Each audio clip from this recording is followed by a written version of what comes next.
This is Three Beards Media. Real talk, no filters, no scripts. From sports to culture, we say what others won't. Turn it up, lock in, because it all starts right now. Live from the AKC Andrew Downs Studios and powered by Revelton Distilling Company. Would you like to sample some of my nuts?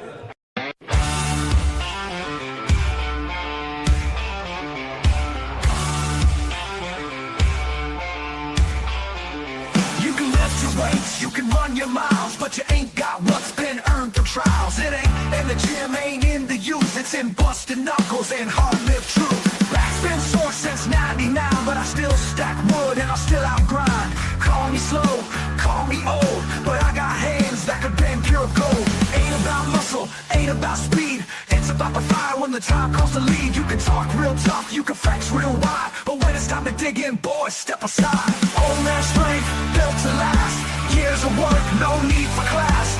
Ain't no quit, ain't no doubt, you don't know tough till you've been worn out. Woke up stiff, but I'll shake it loose. Been swinging these hands since Reagan was news. Call it stubborn, call it pride, call it wisdom that just won't die. Ain't got time for excuses, kid. I was up at dawn while you just hid. No silver spoon, no easy. Hello, and welcome to another edition of Old Man Strength. Chris looks very eager to get going on this one. He looks very tired. This is Old Man Strength, a Three Beards Media production brought to you by Revelton Distilling Company and broadcasting from the AKC Marketing Studios. I am Tim Johnson, joined by Chris Shipley and Mr. Aaron Wall. Gentlemen, how are we doing this evening? Good. I'm old. Yes. We've tripled the old around here. And That's I what have we're a distinct lack get of that. strength right now. I feel that as well. This should just be called Three Old Tired Men, I think. is the at least the subtitle for this episode. I'm not changing any more of the graphics. We're not doing that. You have to change them every 2 minutes after you get another sponsor, Chris. I feel like every time you bring in someone new. So I know it's a lot.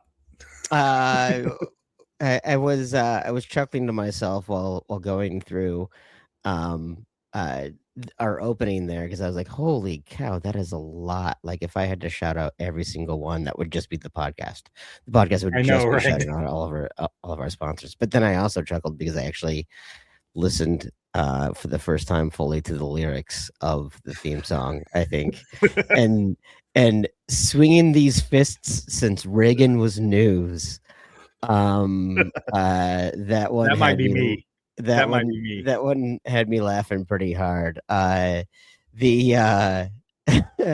other day at work, and I may have mentioned this before, but the other day at work, I was telling a story about my dad going over to East Germany before the fall of the war, and my younger coworkers just started laughing because they, in their brain, that might as well happen in 1864.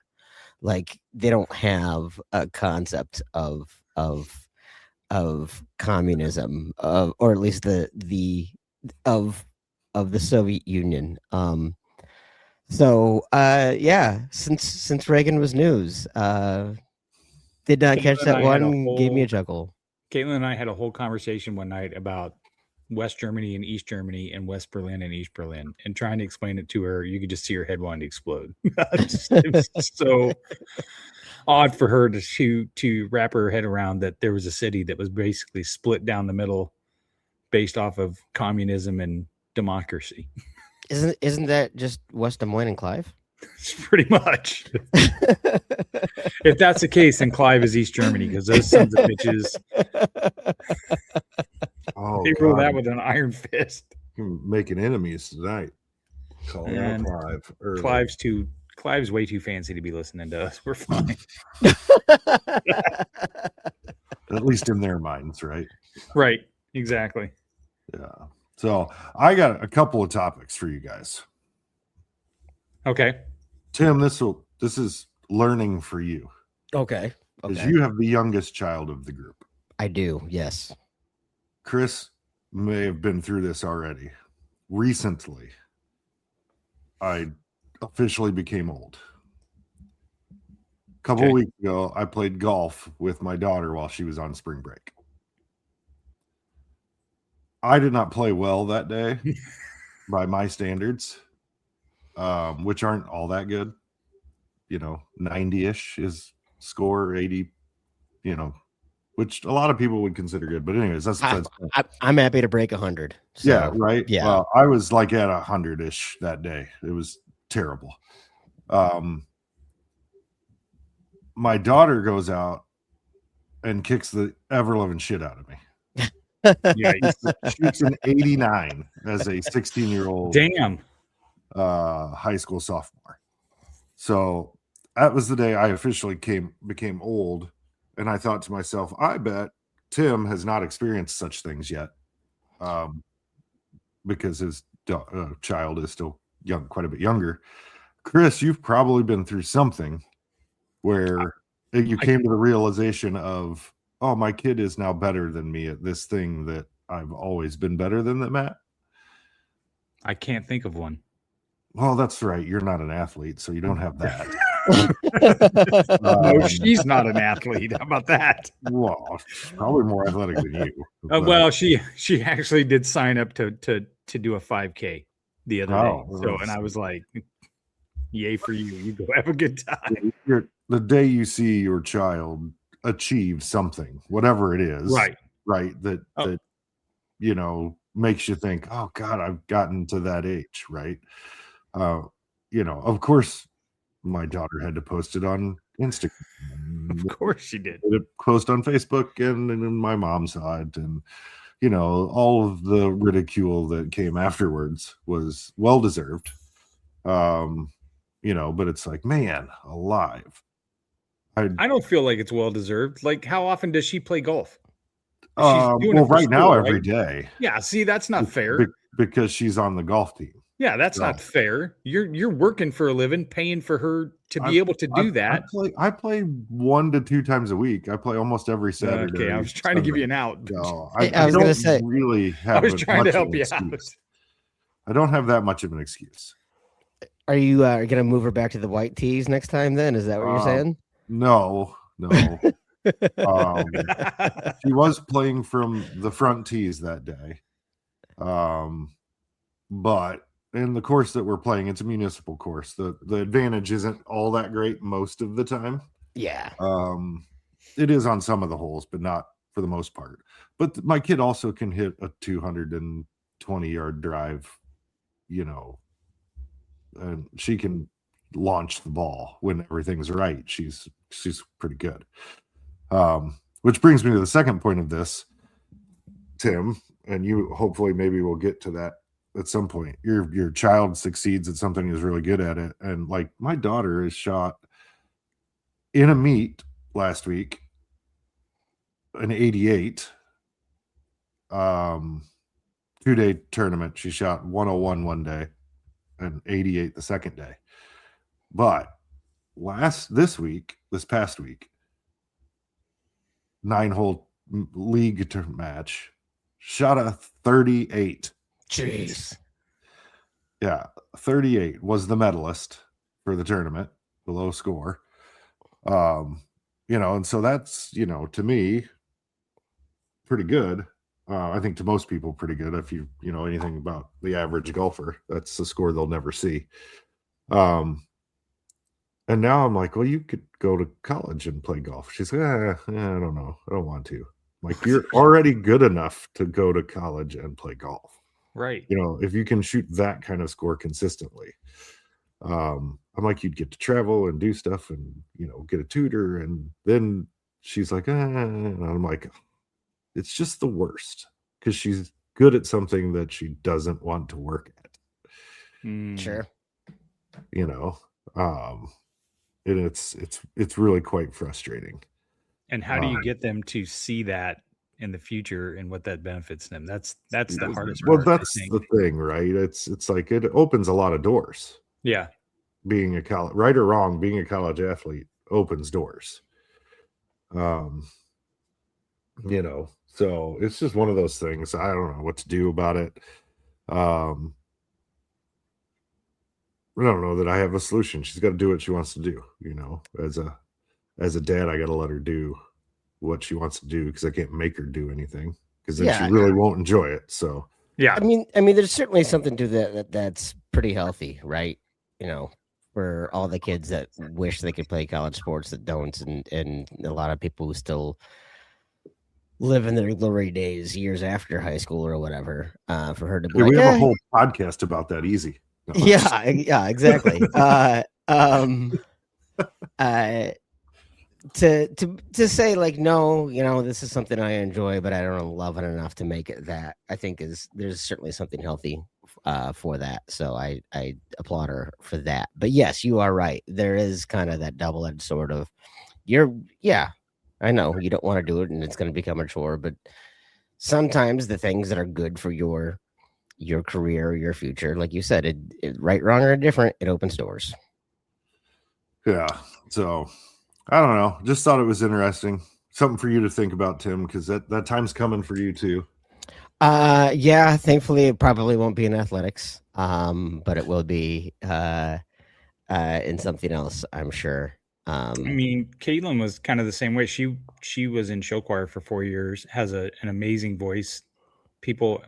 She went for voice lessons, sang lead in every year of her show choir. And then when she went to Iowa State, she had the opportunity to join a couple of these singing clubs or whatever. And it was the same thing. She was good enough to join like the Iowa State Singers. She didn't want the pressure. She didn't want all that added. So she joined this contemporary little group that just did little get-togethers and things like that. But it would have opened up more doors for her, I believe, in voice and things like that. But that just wasn't what she wanted.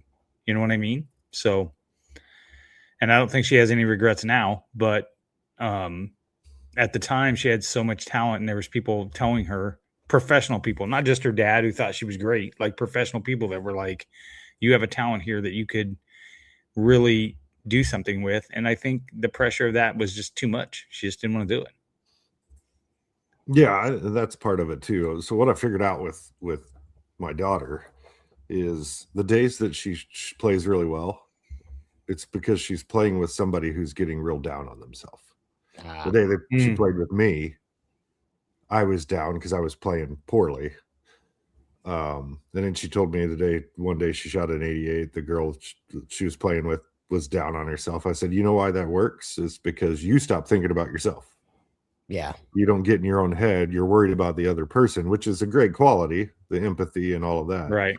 I'm like, now you just got to figure out how to do that all the time without the external motivation, which is a whole nother chore in and of itself. Right. So,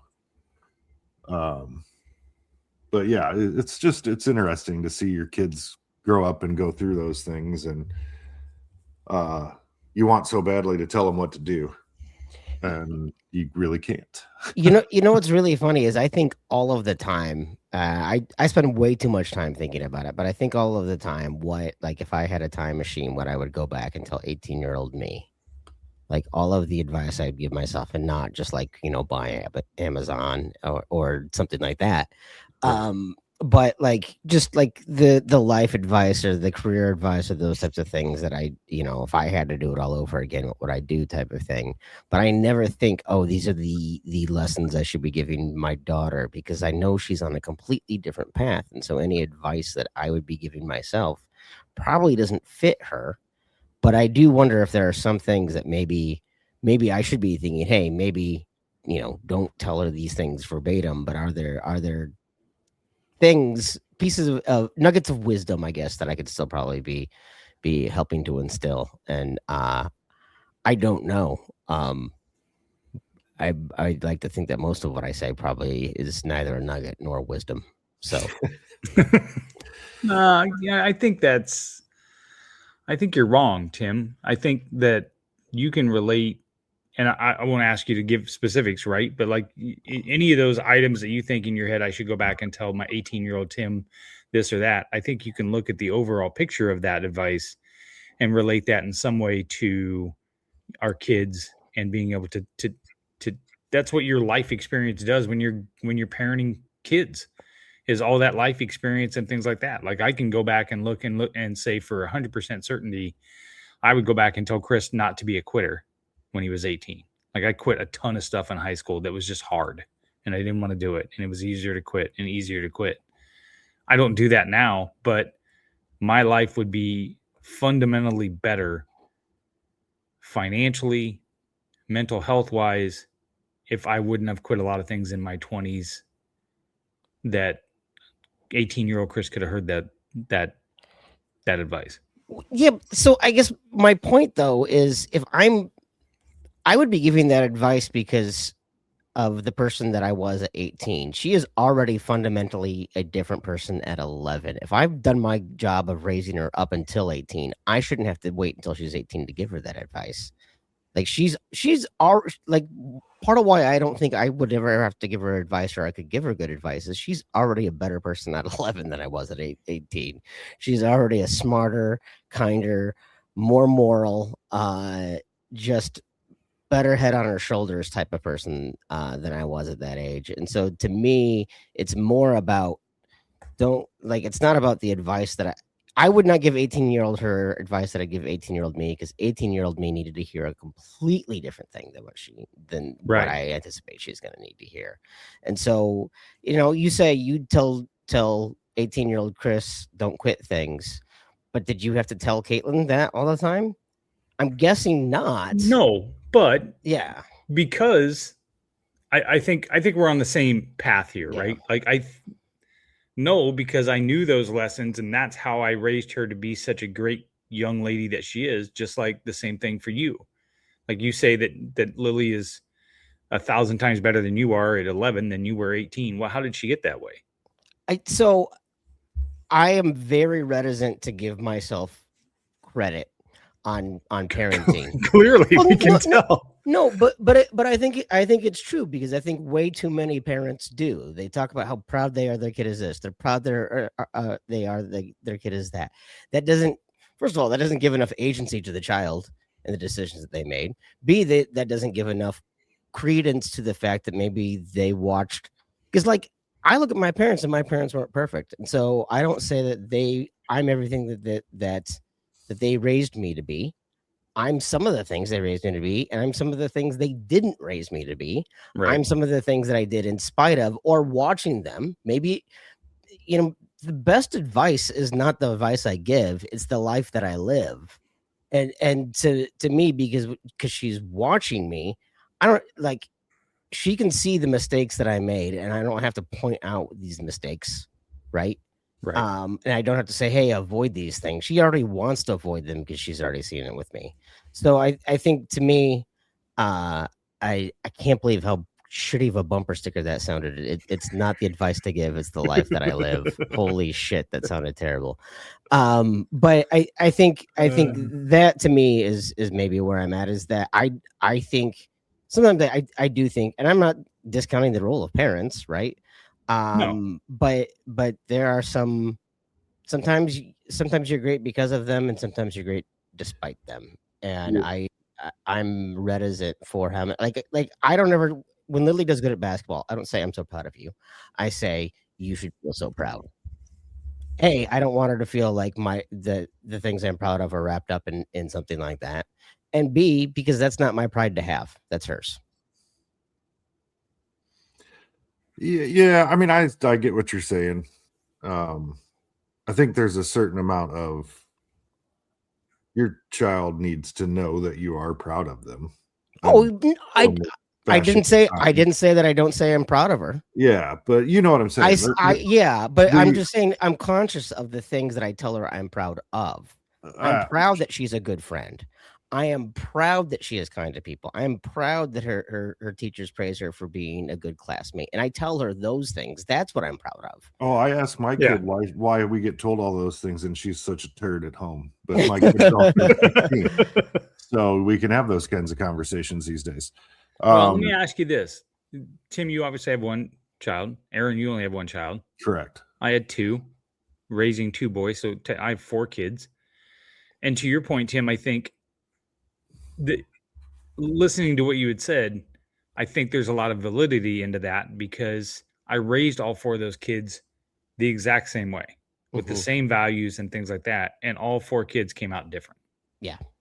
So to your point, there's some validity to what you're saying. Well, guys, it takes a village, No, it doesn't. which is true because to Tim's point, they learned some things from other places, Mhm. whether that be Yeah. at school, whether that be from their friends, from a TV show. You cannot, as a parent, and I think to Tim's point, to some extent, take all of the credit because that's not how it works. Right. You can take some credit Mhm. and saying, we've done a good job isn't a bad thing as parents, but if you say, yeah, we were great and we did it all by ourselves, so you're naive and or an a-hole, one of the two. Right. Because there's all these other people involved in their lives that have some sort of impact. Yeah, I mean, Yeah.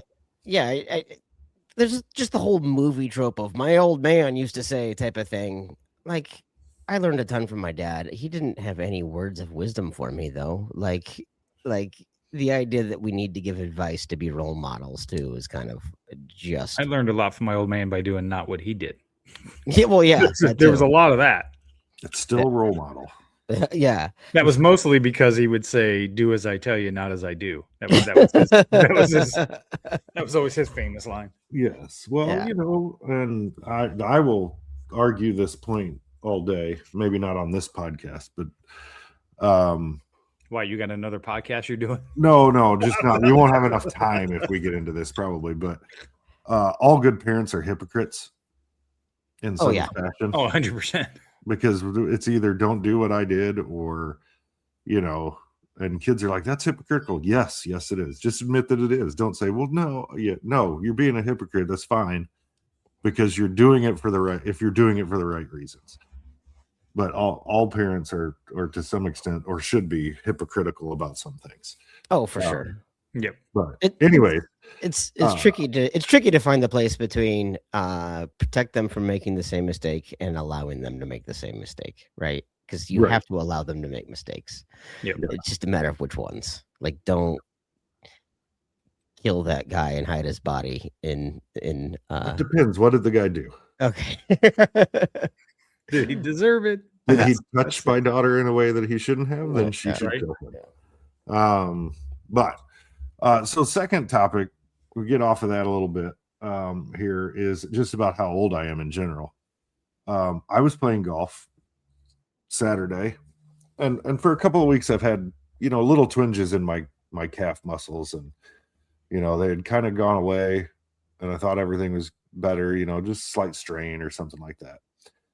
And I was playing golf and playing horribly again on the front nine and twinged it and felt it, and I'm like, oh, that hurts. And then it happened again, and the front nine, and it kept going because dumb dude. You paid for those green fees. You got to get them in. That's right.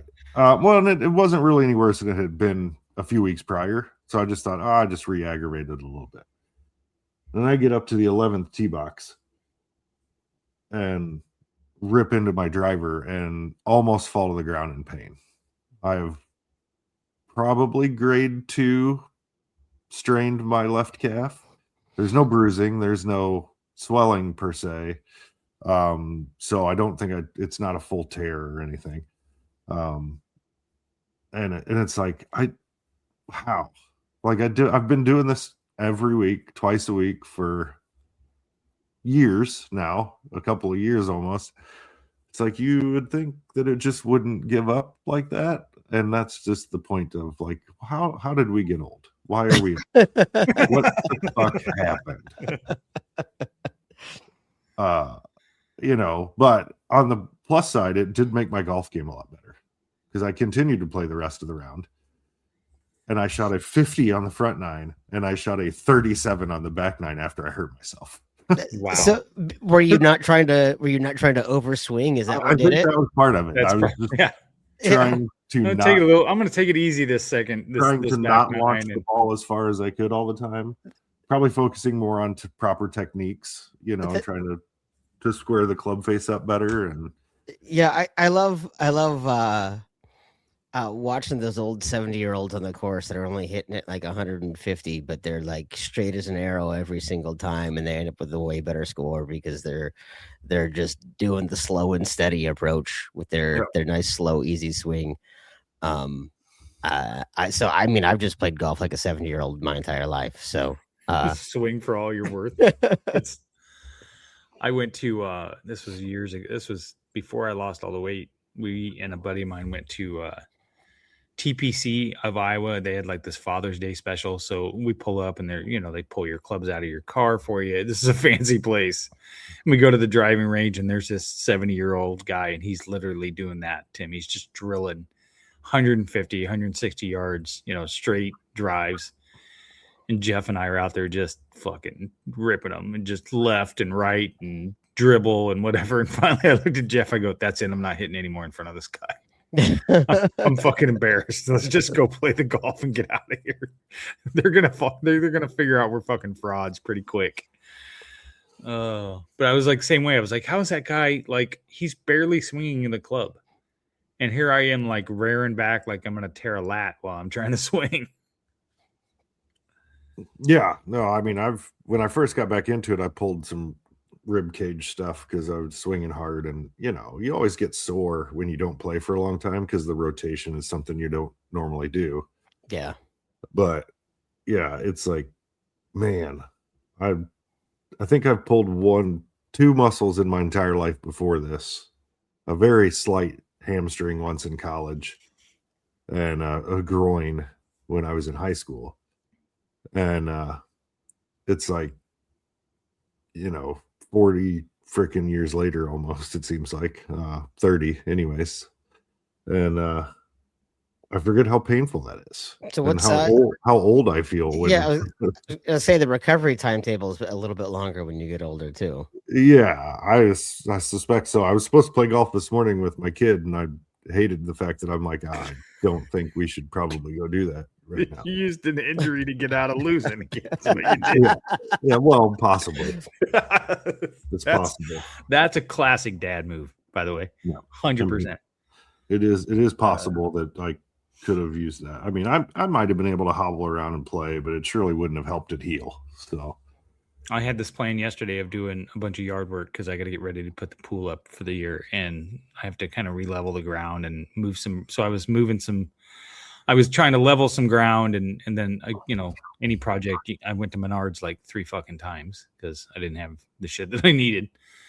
But I moved some brick around and whatever else, and dude, I couldn't do it for more than maybe 10 minutes before I'd have to get up and then go sit down on the patio for a couple minutes just to like relax and just take my breath. And then I'd go back out and I'd do a little bit more and whatever. And then last night I'm laying there and I'm like, my lower back is like killing me now. All of a sudden, it's not like I did something and I felt it immediately, but it was started to creep in. And by the time we went to bed last night, I took 2 Tylenol PMs. That knocked me out. And then I woke up this morning all groggy, couldn't fully wake up. And I'm like lumbering around. I sat at church in those wooden pews, and that hurt. And I finally went and got some like medicated pads or whatever. And I put one on before I went to the airport. And sure enough, I got flagged in the X-ray machine for something on my back. And the guy's like, I got to pat you down. And I was like, oh, I got this lidocaine pad or something. Yeah, like icy hot patch. And he's like, oh yeah, I could smell that. He said. So I was like, as soon as he flagged me, I was like, fuck, I got that thing on my back. He's probably think I'm strapping something into the airport. That's why I always smuggle my heroin underneath a lidocaine patch. I find that is the easiest way to get through. And it hides it from the dogs. The scent throws off the dogs. Like it's just the best way to travel with heroin, which is definitely a drug I have seen before in my real life and would know what it looks like or what quantity you would have. I wouldn't have any idea. Short of marijuana, I would not have any idea what half these drugs look like. Unless it was in a movie, I wouldn't know. Yeah, I have been to a party in Ames, actually, where there was a pile of Coke on a table. Back in the day. Man. And weed, but I don't think I've ever seen any of the rest of it that I know of. Other than people smoking it like on the street in Seattle. You know, because people just do whatever in the middle of a freaking street in Seattle. Yeah, I mean, my friend had to chase out somebody smoking fentanyl in the brewery. Didn't even go into the bathroom, just went over by the bathrooms, and so she grabbed a baseball bat and chased him out. Yeah.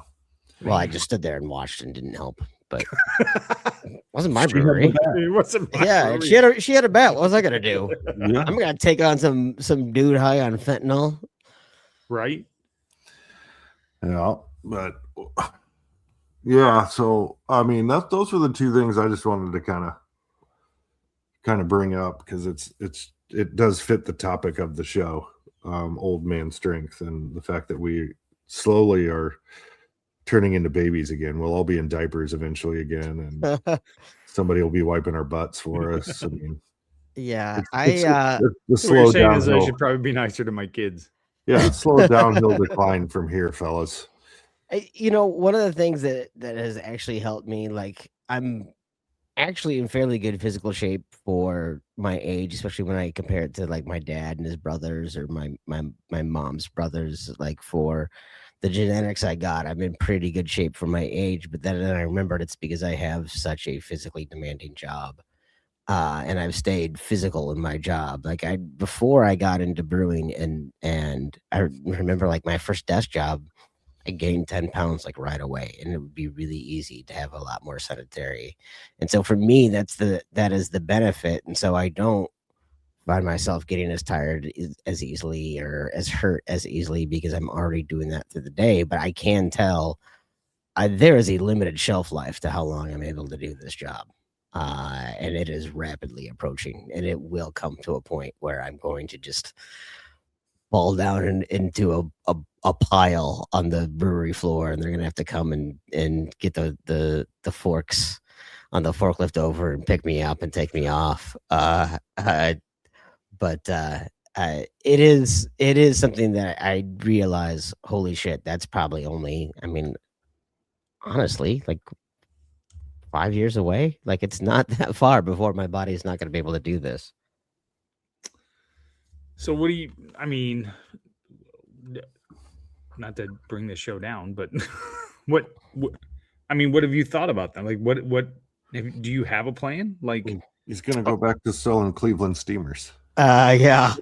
I mean, I only asked that because 2 years ago, I was in that position. I lost that job and I was in a shit area. I mean, I was going to therapy for God's sakes, because I was like, I'm 50 some years old and I don't know what I'm going to do. Yeah. No, I mean, I lose a lot of sleep over it. You just keep on working on getting sponsors, so we don't have to worry about that. Okay. Okay. Yeah. I'm on it. If we get Spotify to buy out Three Beards Media, We'll get us all some of that retire. work. Sure, if we offered it to them for like the $10 it's worth, they'd probably Yeah. buy it. That's right. Get that Joe Rogan money. You Yeah. can just get on there and say stupid shit and Let's have get some- absolutely no truth to it whatsoever. Isn't that already old man strength? Pretty much. Yeah. We're just not ripped on steroids and half our brains rotted. There is that. Get me wrong. Get me started on that fucking guy. But yeah, I mean, I don't know. And it does keep me up at night. And I've tried to, I have other skills, but as far as getting them, finding a job to do that isn't necessarily easy. I have started building out my network again to move on to something that is a less physically demanding job. And I do kind of keep in touch with a lot of my old contacts and still go grab drinks or dinner with somebody. And so I've been trying to keep those relationships alive, as well as talking within the company I work at of, what the long-term roadmap looks like, so that I could certainly stay there without having to beat my body up to do it. But I don't know. I mean, There's so much that's changed in the last 10 years that how do I know what the next 10 years even look like, though? Right? I mean, it's a completely different world. No doubt about that. I was telling Stacy, I came out to California for this conference for work, and it's a marketing conference. I've only been in this director's position for a year at the job that I'm at. And there's going to be people here that are way smarter than me. And there's a ton of like imposter syndrome running through me for this thing this week. Like, of just being able to understand everything. And, it's hard to explain. It's 55 years old and I'm in a position that is normally somebody that has a lot more experience and things like that. And everybody that I work with tell me that I'm fine and I'm killing it or whatever. But being around all these talented people that are out here this week has got me a little nervous. Is that fair? Oh no, that is I would be feeling. I'm not to say that you should feel this way, but it's normal that you feel that way. I would feel exactly the same way. I want to put your mind at ease, Chris, and let you know it's not a syndrome. You are just an imposter. It's fine.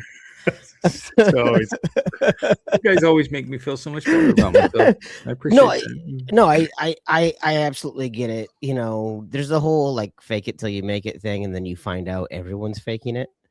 Yeah. Right. I mean, Aaron and I have talked a lot about how the people that say the most in the meetings know the least, or the people who use the most jargon have the least to offer. And that's why executives get so hung up on these buzzwords or this, before it was StrengthsFinder. Now it's, everyone needs to learn EOS and this EOS model and read this book and read that book and read those things. It's like, because it's all of the things that are about not doing your job, right? That it is about doing your job. And I'm not saying some of those things certainly can't be important and you can't glean insight from them. But they get way more obsessed with the not job portion of it. And when I hear people, we have certain metrics that I think are pretty good for a company of our age, of our maturity level. But like I look at like the craft brewing industry, if you were to ask like your average craft brewery owner what EBITDA means, I don't even think half of them would even be able to say that. Like even just like basic financial metrics, because there's such a wide range of things that it takes to make a business run, that all of the fancy business school stuff versus just the tactical getting it done day to day, there's such a wide swath of things that it's easy to get caught up on the people that have the technical knowledge and the industry jargon and those types of things, that you kind of forget that the nuts and bolts of what really gets the job done is on the other end of the spectrum. Go ahead, Chris. Ask the question. What's EBITDA, Tim? Why do I always have to be the dumb one? Why do I always have to be the dumb one? That's not fair. Because you're the guy that freely admits he doesn't know anything. You're right. I do. I don't know what the fuck he's talking about. It's earnings before you take all your expenses and stuff out, basically. Yeah. Yeah. See, I don't do that stuff. I just interest, taxes, amortization, depreciation. Yeah, I don't care. You guys probably shouldn't have me in charge of this business. Yes. I don't know. I just send the shit to the accountant. He figures it out. Our EBITDA is probably 0.001 or something. What's that? I said our EBITDA is probably $0.001. Not sure. Much. Yeah. Okay. I don't think we're running in the red. That's about the best I can say for it. No, we're not. No, we're not. We're good there. Especially if we keep having to repair a freaking bus, dude, or ambulance. our expenses on vehicles for a company Right. that really doesn't have vehicles. That Really- depreciation is really fucking hammering us. Something, buddy. It's the only thing that keeps us out of the government's eye. It's just losing Uh-huh. money and not having to pay taxes. So I'm just sinking Yeah. in that ambulance. It's an investment. It's a future investment in this company. Thank you very Yeah. much. Uh-huh. Strategic write-offs are important. That's what I'm saying. Yeah, Yeah. that's why You farmers don't buy even new know what a trucks write-off every year. is, do you? Yeah. But yeah, I guess what I would say to reassure you is that like all of the fancy technical stuff that a lot of those people have and know about, or those, textbook things, right? Marketing people love to talk about like marketing principles as if everyone understands them and knows them and all of that stuff. But when it comes to the day-to-day, your job is to sell a product, good, or service. Right. Right. Are you doing that? Right.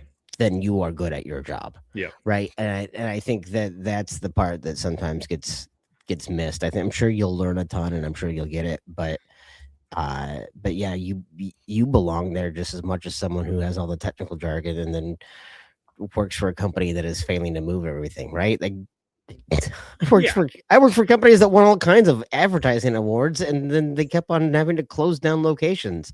Like at the end of the day, you're not. You can look pretty and you can win an award for looking pretty, but if it's not selling the product, Right. it's not doing its job. Well, a lot of these that I come to, I tend to go to some of the speakings and whatever, and usually I'll leave and I'll figure out that those where whoever was up on stage is trying to sell whatever product they have. So they were brought in as an expert, and their way is the way to do it. And you should sign up for this service and whatever else. And then I figure out that's bullshit.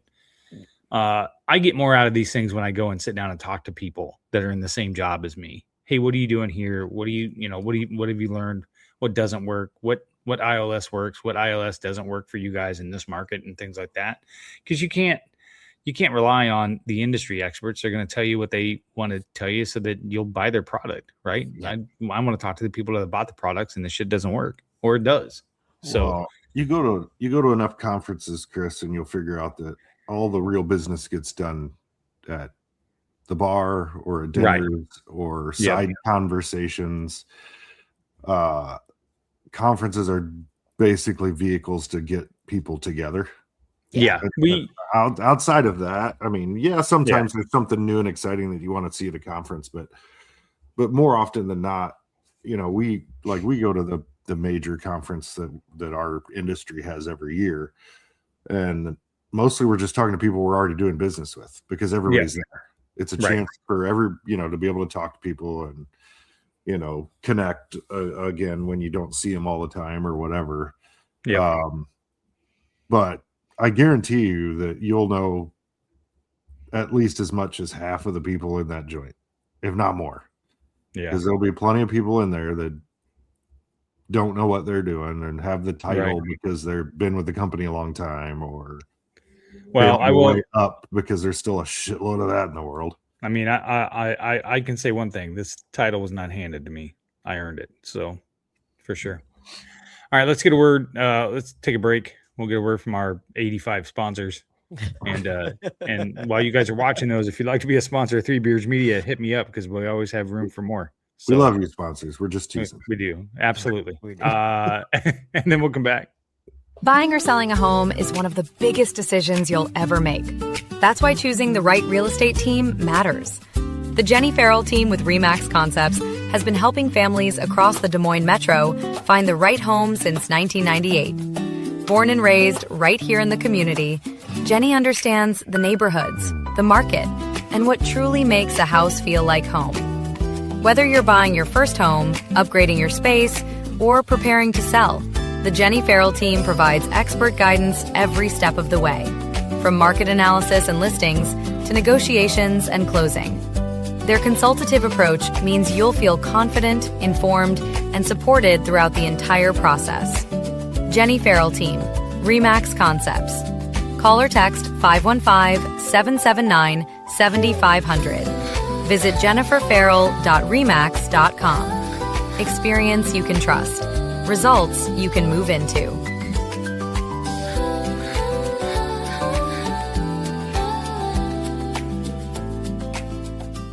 In the heart of Des Moines, one name stands above the rest. Step inside, where tradition still matters. Warm, familiar, unmistakably Iowa, where every guest is welcomed like family. Service that's personal and never rushed. Fresh starts made daily. Iowa beef, hand-seasoned.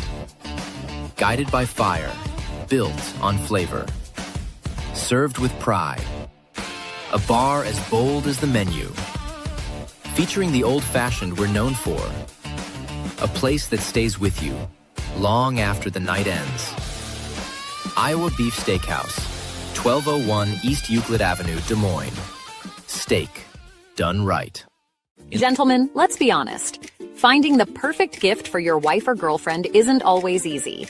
You want something thoughtful, stylish, and unique. And that's exactly what you'll find at Styled by JJ Boutique. Julia Bradshaw and her team strive to be your go-to boutique for casual, boho, and chic clothing and accessories, helping women elevate their style one piece at a time.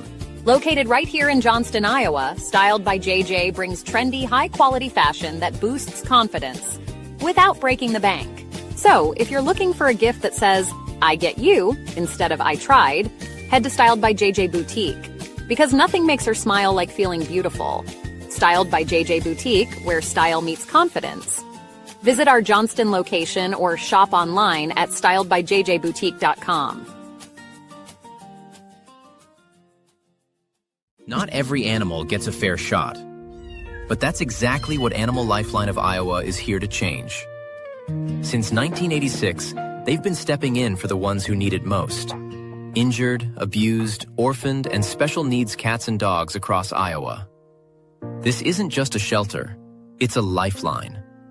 As Central Iowa's only no-kill shelter dedicated to special needs animals, they provide life-saving care, rehabilitation, and the opportunity for every animal to find a forever home, no matter how long it takes. But here's the deal. They can only save as many lives as the community supports. So get involved. Donate online. Hit up the Animal Lifeline thrift store, where every purchase fuels their mission. Or, better yet, find your next best friend and adopt. Because every tail wag, every purr, starts with someone like you.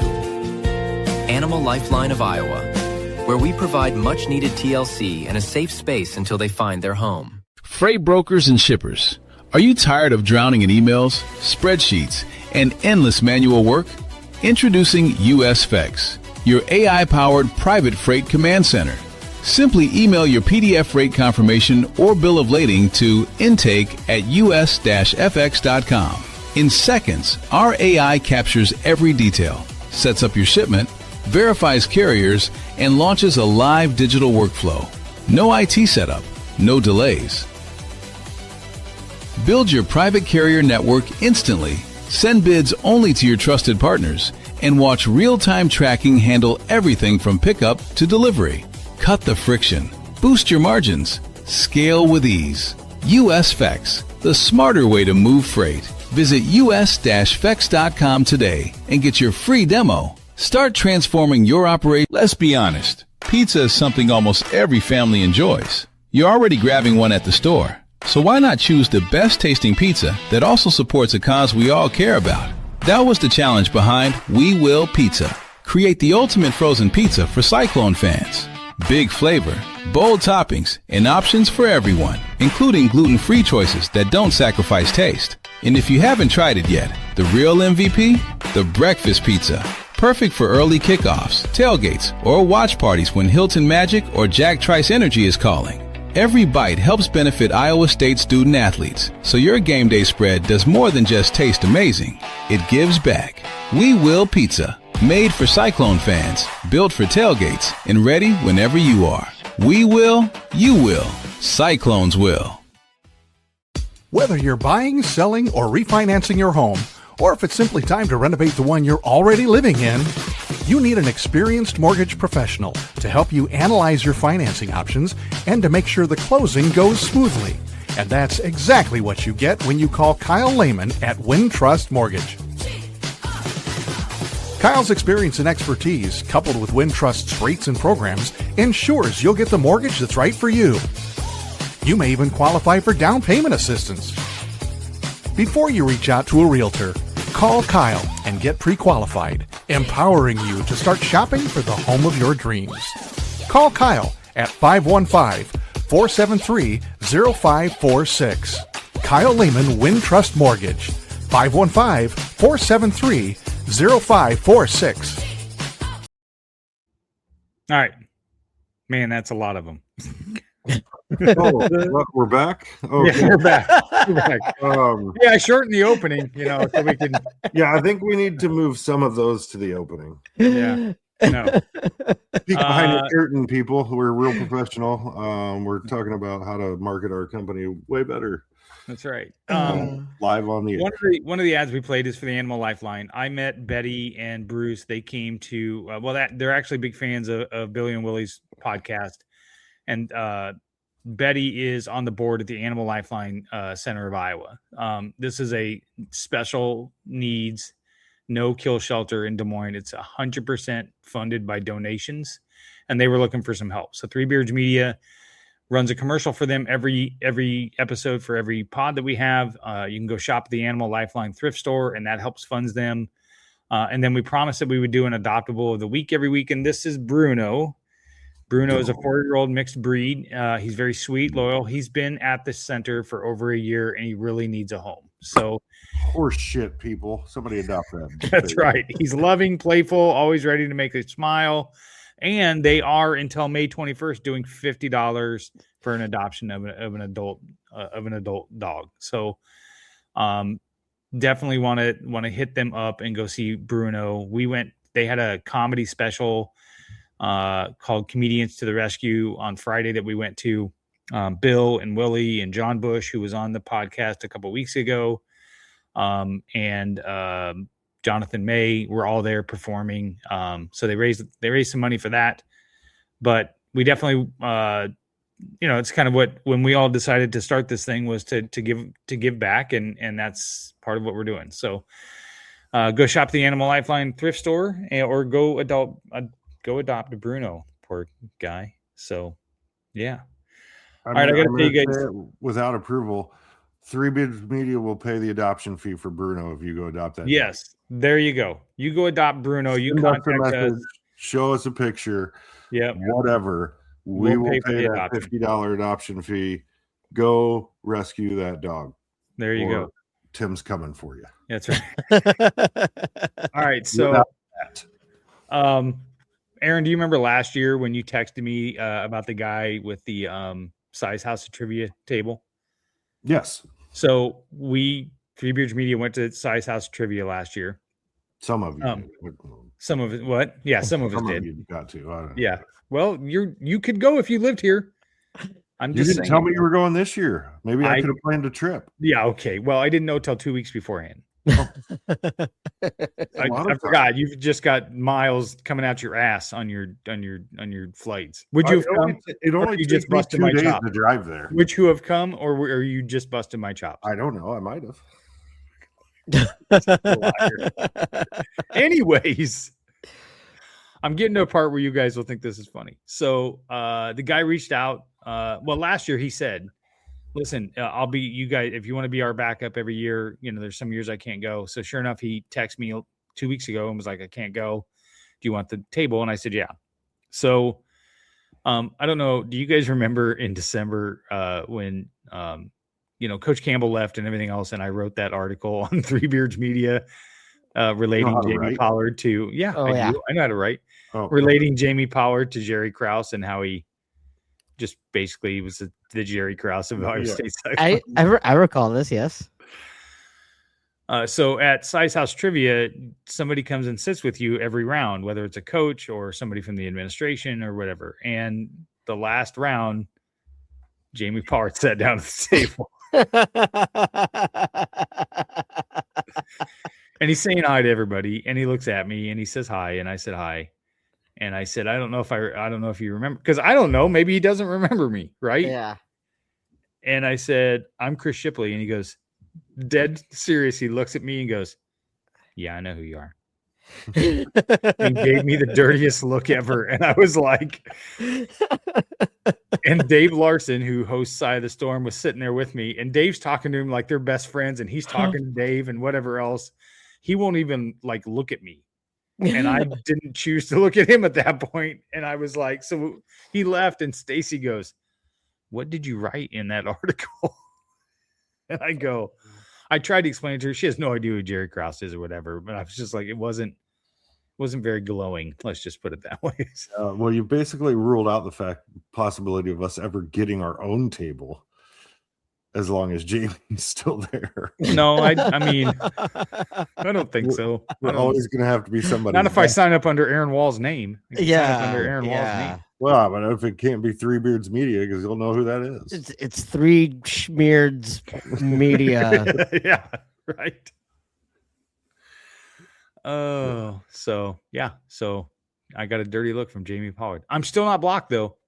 Somehow I'm still not blocked. That's impressive. I know, right? Yeah, given his propensity for that, and I mean, he's got every right to do that. But given his propensity, I'm surprised he hasn't blocked you. Yeah, I'm a little offended now that he hasn't blocked me. I mean, you don't. I guess you. I think he's more getting rid of people who engage him regularly on there, and you took it. I don't want to say offline, but you took it out of a place where he would block. It was a journalistic article. It was all journalism. It was an opinion. I believe piece. they call those op-eds, Chris. Yes, it was an op-ed. That's exactly what it was. A letter from the editor. Yes. Penthouse Forums. I don't know about that one. So yeah, that's what happened. Well, that's not awkward in any way, shape, or form. It's not. I did. But more importantly, how did you do? Did you? Oh, we sucked. We were terrible. We were terrible. Although luckily Dave's son was there and he's going into physical therapy. So we had a medical category and he cleaned up on that one. And we cleaned up on movies. It wasn't because of you. Yes, it was. Thank you very much. It was one word movie titles. And I knew the majority of them. With the exception of Parasite. I'd never heard of that before. I'd never heard of Parasite before. No, I'm thoroughly impressed that you did well in that. I didn't know any of the music questions. Just full disclosure. No, I didn't know any of the music. Chris just kept on guessing Heat until it was that one. Which wasn't one of them. Thank you very much. Is it Heat? Did you guys ever watch that show Wings? Oh, yeah. Who was it? Anne Margaret? Yeah, Lowell kept answering Anne Margaret to all the Trivia Pursuit questions. Until at the very end, it finally was, and he wouldn't guess it. Yeah. Yeah. No, Roy wouldn't let him guess it. Oh, yeah, Roy was so pissed. That's right. Thomas Hayden Church. Yes. Yeah. But when he, what's the largest silver user in the world? And he said Anne Margaret. And Roy's like, the largest silver user in the world. Really, Lowell? Have you seen her Vegas act, Roy? That girl's got some jewelry. Such an underrated show. I was thinking the exact same thing. I'm glad you made the same reference. Yeah, nothing old man about making a reference to Wings. Yeah, I haven't watched that in forever. I should find that. Is that on streaming anywhere? I don't know. I'd have to look. I think it was on streaming for Netflix. I dropped Netflix, so I don't know, but I think it was on Netflix for a while. You know what I started today on the plane is Mad Men. Have you not watched it yet? I've probably watched the first episode like 3 times. Okay. And then I just lose track of it and then don't think of it. But I just finished episode 3 of season 1. So on the plane today. I never interesting. You never finished it? No. I finished it. I mean, it probably ran a season too long, but I finished it. I wouldn't mind. I haven't gone back and rewatched it in quite some time. I wouldn't mind doing that. I have a real problem with not finishing a lot of shows. I do too. And it's not because they're not good shows necessarily. Mad Men, Shameless. I've never watched Breaking Bad. They all just seem to get into this rut in the middle seasons, and it's like, where are we going? It's all the same stuff, just repackaged all the time. So then I quit watching them. I will say things got a little slow in Breaking Bad, but towards the end, it was definitely worth it. Yeah. I loved Breaking Bad, but I've never watched Better Call Saul. And I think Better Call Saul might be even better than Breaking Bad. That's what everybody tells me, but I have not watched it. Yeah. I was that way with The Man in the High Castle. So do you know what that show is? It's on Prime, and it's I've seen the movie. Yeah, you've seen the movie? Yeah. I didn't know it was a movie. I believe it was a movie first. Oh, if I it's had no what idea. I'm thinking of. The Man in the High Castle is basically, it's set in an alternate, let's not an alternate reality, but like it is an alternate reality where Germany and Japan won the war. And they split the United States at like the Rocky Mountains. So from the Rocky Mountains to about Iowa is kind of what they call like the neutral zone, right? It's kind of a wasteland. And then all of the East Coast. So wait, I thought you were talking about an alternative reality. Yeah. Yeah, right. Yeah. The Rocky Mountains Even in the other reality, nobody wants to go to Nebraska. Yeah, that's what I said. From Rocky Mountains to Iowa is Nebraska. Yeah. So it is very brown in a way. German controlled, and then anything from the Rocky Mountains to the west is controlled by Japan. And there's basically these resistance pockets that are trying to fight it and whatever. But it's super interesting. Like the German Reich is running the eastern part of the country, and the Man in the High Castle is supposedly this person. There's a film that's out there that shows that the United States actually won the war, and it's a propaganda film to get people to resist and whatever. It's really good, but same thing. I got to like season 3, and I was like, I think part of it was it took too long to get to season 3, and then I lost interest, and then I couldn't remember what happened in season 2, because my memory sucks. And then after a while, I just like, I don't know. It's not as good as what it was. Same thing with The Boys. The Boys is the same thing. First 2 seasons was great. I've never watched season 3. So, yeah, and I was wrong. It's not a movie. I was thinking of The Last Castle.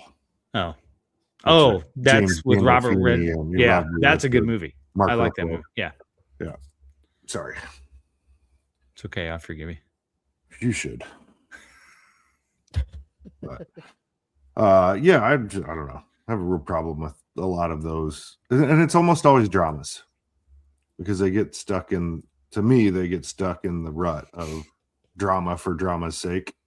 And like, okay, it's the same thing again.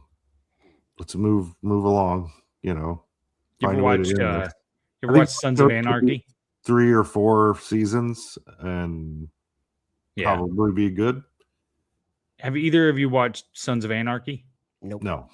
So I'm watching that show, and I'm like, I feel like I've seen this plot before, or I feel like this character is a lot like this other character. And I looked it up. The guy that wrote Sons of Anarchy also wrote The Shield, and he pretty much used similar storylines or whatever in that. It's kind of like the same thing that guy that writes all those other shows now, like Yellowstone and Landman and all that other stuff, that Taylor Sheridan guy or something. Like, I feel like it's all the same shit. Landman's great. I haven't watched any of the other ones. What's funny is I barely finish shows because I barely even start them because there's this list of things that people say I need to see, and so like I'll do that, and like maybe like some Saturday I'll watch a couple episodes, and then I just never get back to it. And it's not because it's like not even good. Like I'm still behind on The Bear just because once it fell out of my regular viewing, for someone who grew up on weekly episodic TV and had a scheduled you watch one episode, the whole binge watching thing to me is it's still not something that I necessarily do. I don't know. No, I'll watch an entire season of Emily in Paris in one sitting. Checks out. What is? I don't know what that is. It's Phil Collins's daughter as a marketing person in fucking Paris. Yeah. This should be right up your alley. That seems, yeah, okay. It does not, actually. It doesn't seem right up my alley. All I know is I'm watching Mad Men, and I'm like, what world is this? Like, the sexist misogyny is just so bad. It's terrible. It was the 60s, buddy. Oh, my Yeah. God. 50s and 60s. So bad. I just think we should bring back 3 martini lunches, though. So No shit. kidding. everyone is drinking and smoking constantly in the Oh, office. my God. It's I terrible. mean, Spain shuts down for a nap every day. So, That sounds amazing. you know, Yeah. We have a guy on our production floor who shuts down for a nap every day. He doesn't always necessarily need to. is his name Tim? It's not me, believe it or not. No, I think that poor guy works 2 jobs and just doesn't sleep enough. But Oh, that sounds terrible. well, that's why you want him operating a forklift. That seems No. safe. No problems. All right. Well, we should probably get out of here, fellas. Yep. Yeah. We should. Yeah, I got to go eat dinner. Yeah. Baja Sharkies. That's the name of that place, I think. Well, that could be. I Googled it. It's like a 6-minute car ride from here. So, Yeah. Yeah. So, All right. Cool. All right. Thanks for watching Three Beards Media, Old Man Strength, live from the AKC Marketing Studios, and all of our sponsors, which I'm not going to say one at a time because we'd be here for another 20 minutes. Just check out the tweet and then you can see him. Go to our website, threebeardsmedia.com. Sure. You can find him there. And adopt a dog. Yes, God damn it. Adopt that dog. We'll pay for it. All right. We're out of here. Bye. Bye. Old man strength, built to last. Try to break me, you won't get past. Ain't no quit, ain't no doubt. You don't know tough till you